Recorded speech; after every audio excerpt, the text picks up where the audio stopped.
Okay, so here we go.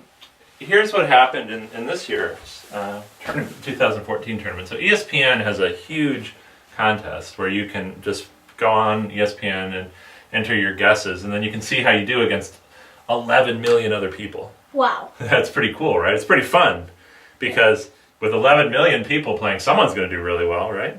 Yeah. And you can see how well you do. Well, it turned out after the first day, 16 games, the number of people who still had a perfect bracket had gone from 11 million, because everyone's perfect at the beginning, right? Yeah. After 16 games, it had gone down to 18,000, so we divided by 600 Whoa. after 16 games. And then on Friday, after 8 more games, it was down to only 6 perfect brackets. Can you believe that? Wow. And then by the end of the day, yesterday, by the end of the day, Friday, it was down to 0. Although, so there were 32 games. There were some people, I think there were like 20 or 30 people who had picked 31 out of 32 right, but nobody had gotten all 32 right. But what was really interesting was after 16 games, you divided by about 600. Yeah. But in the next 8, you divided by 3,000. Whoa. So I want to talk about what happened there. Okay, because that was something really neat happened there. Can you hand me that eraser? So the first thing that happened was a school called Mercer beat Duke.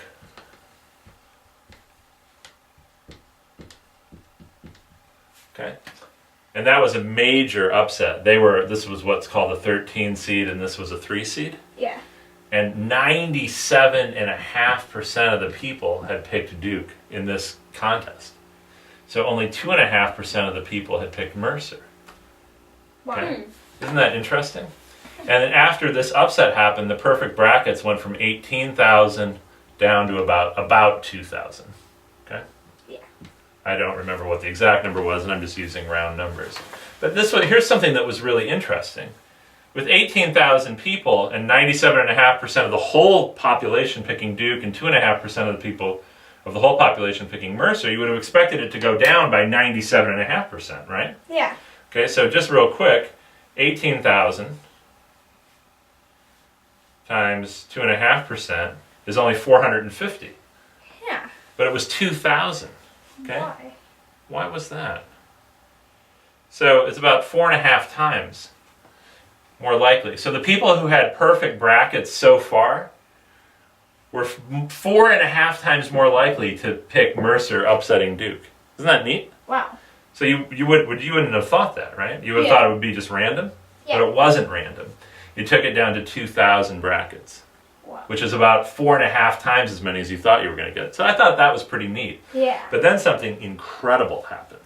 You ready to see this? Yeah. Stanford beat New Mexico.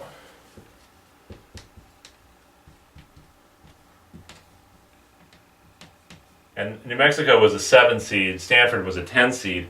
40% of the 11 million people had picked Stanford, and 60% of the 11 million people had picked New Mexico. There were 2,000 perfect brackets when this game started. Here. When this game ended, there were 60. Whoa.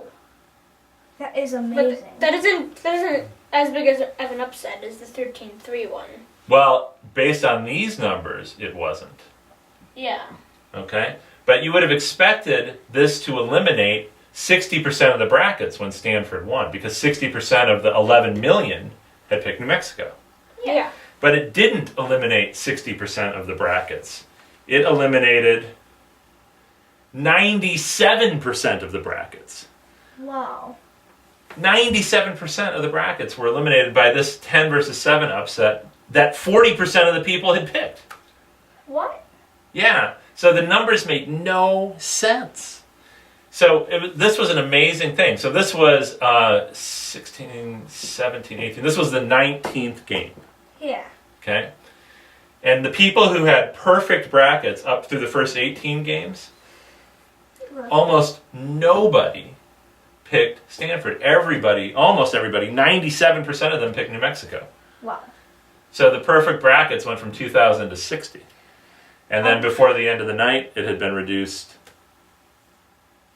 super, super far. Pretty cool, right? Yeah. Yeah. Okay, well, good job. Good job, guys.